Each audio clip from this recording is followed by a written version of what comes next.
Well, hello and welcome to the United States Energy Association's Conversation with CEOs.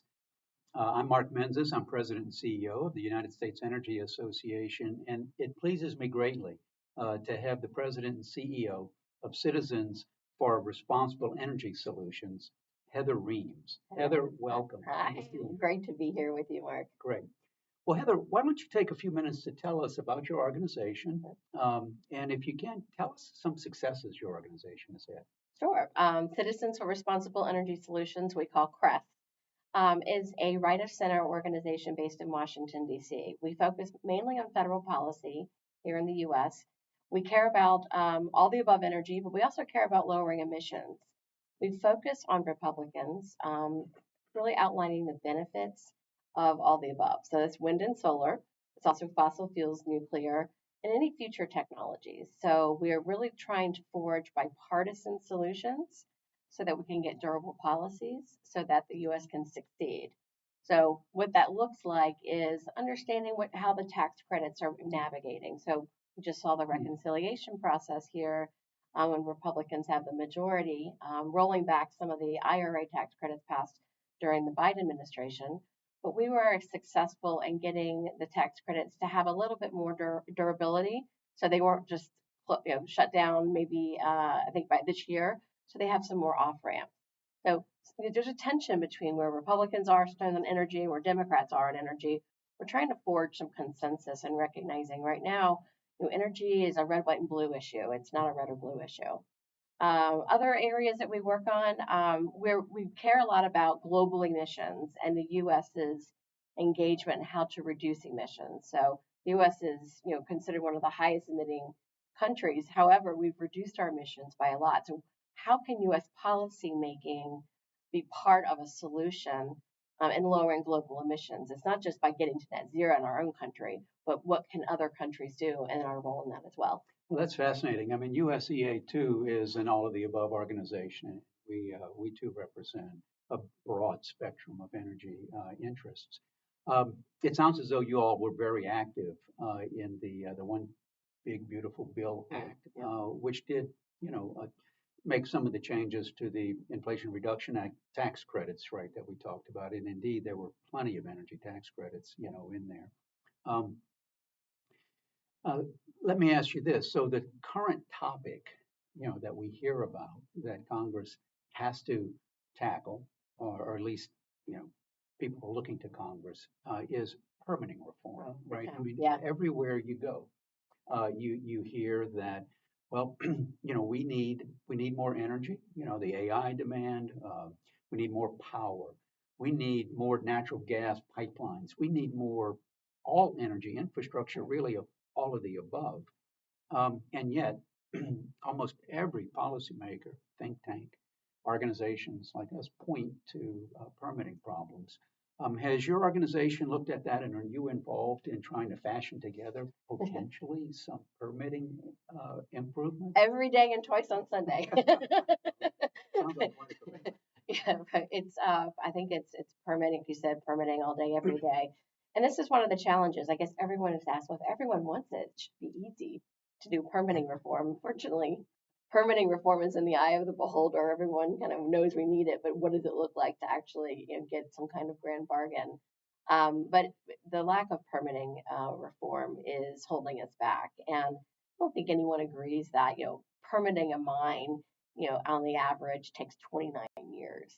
If you're going to need to get some kind of like a hard rock mine. Yeah, hard rock mine. It's averages 29 years in the U.S. So how are we going to compete internationally when China can do that in less than a year, 2 years? So we're not saying that we need to degrade our environmental policies. We need to find that balance. How can technology improve that? There's I think a lot of areas for improvement so that red tape and government bureaucracy isn't part of that. There's also a lot of concerns about litigation and how long tying things up into the courts. It's a good strategy to hold things up, but it really isn't helping our country move forward as well. So making sure that we still have the input from stakeholders that's needed, but also maybe shortening those timelines or creating more certainty of how long it should take. That will drive prices down at the end of the day. I mean, there's I mean, companies budget, and you well know this, companies budget and think because of permitting delays, how long it's going to cost. Imagine if we can cut those costs by a third. We're talking about more investment for energy and for bettering our lives. So I think permitting reform is like, it sounds like this great, wonderful thing we're going to get, and then we're all going to be fine. I'm not trying to say that, but I do think that making some kind of bipartisan good bargain is really going to do a lot for our country. It's going to deploy more energy, and it's going to meet the demands that we have today and tomorrow. Yeah, those are really excellent observations.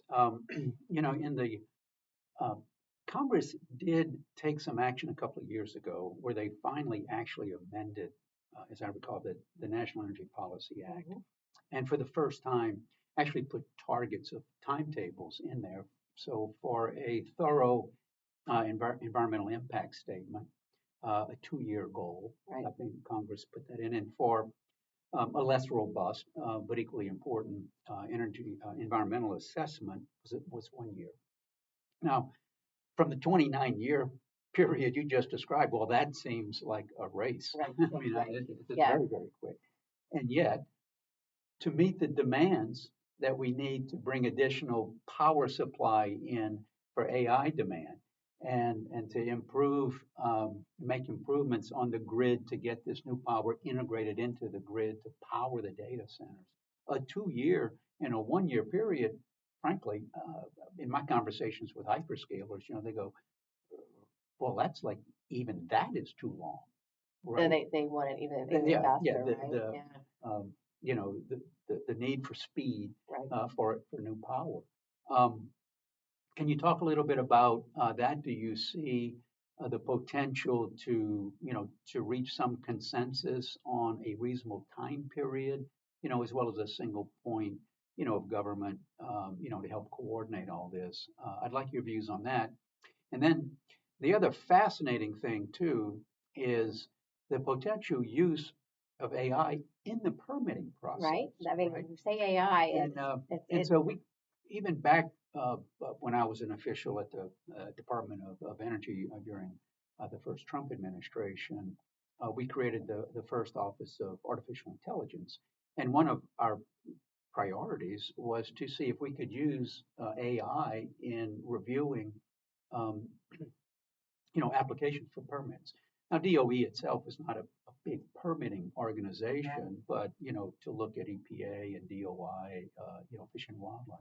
And we realized, you had a database of a lot of um, information, uh, everything material to get permits, whether it's air, water. And we found some, while it was robust, some of it wasn't digitized, so the effort was to do that. But I'm just curious how you see even AI causing the use of increased energy and yet being applied to actually lower the time period or lessen the time period for the applications to be processed. well, I think moving and getting something from 29 years to a year or two, while that's not, and the people will want the need for speed even more. It's a vast improvement where we've been and creating some more certainty for businesses, and that's really kind of the cornerstone of where we are as a democracy and why companies come and invest in the U.S. is the certainty that businesses have. They're going to have a profit. They're going to succeed in some way. So if we can create some more certainty around that, I think it's a win. And whether that's 2 years, whether it's certain things are taking 180 days, 120 days, whatever that is, we'll let Congress kind of negotiate where that sweet spot is. What we don't want to do is be so stringent about this is what we think should happen that nothing gets done, right? We really don't want to squeeze that. We want to make sure that we're creating an environment for conversation and collaboration, and ultimately, people, both parties are going to have to come together and say it's a give and take, and we'll get to something that maybe not everyone's 100% happy with, but gets us there. But I think you bring up an interesting piece with AI and thinking about how it's revolutionizing so many things that we're doing. And it's this promise of AI that's kind of exciting, whether it's in medicine or it's in permitting reform or, it's just helping to craft ideas. Putting it into a chatbot and getting something back is kind of fun, but really revolutionizing the way that we live our lives. And that promise is something that we want to be as a country on the precipice of and lead really. And I think that's what this demand for energy is really bringing for us. Like, yes, it can improve the process. That's great, but it also really is going to improve our lives in tremendous ways. It's getting people, innovators, off the sidelines and getting into this, and how can they reimagine something in a way that we couldn't have possibly done before. So it's kind of like moonshot. It's exciting to think about what AI could bring, and of course we want to be part of that as the United States. We don't want to fall farther behind, and it's going to take a whole lot of energy. Every electron, we hear that all the time, to be able to meet those demands.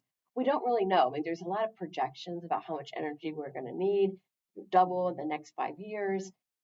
But also, there are efficiencies that can be gained as well. But I think we want to meet the moment, and I think that's what we're talking about. We want to have the lights on all the time. We want to be able to refrigerate and live our lives, but we also want to be able to be technologically advanced. And I think that's really where policymakers need to focus, is what's the possibility of it, of the U.S., how we can lead, and what policies are holding us back. And I think that universally we all say permitting reform. So we got close last Congress on a bipartisan bill. There are good bipartisan conversations going on right now, and we expect, we hope to see something in early 2026 before we get to midterm elections that tend to slow things down in the U.S. in terms of policy making. So I'm hopeful we see something before August recess of next year. Heather, you had mentioned energy, emissions is one of your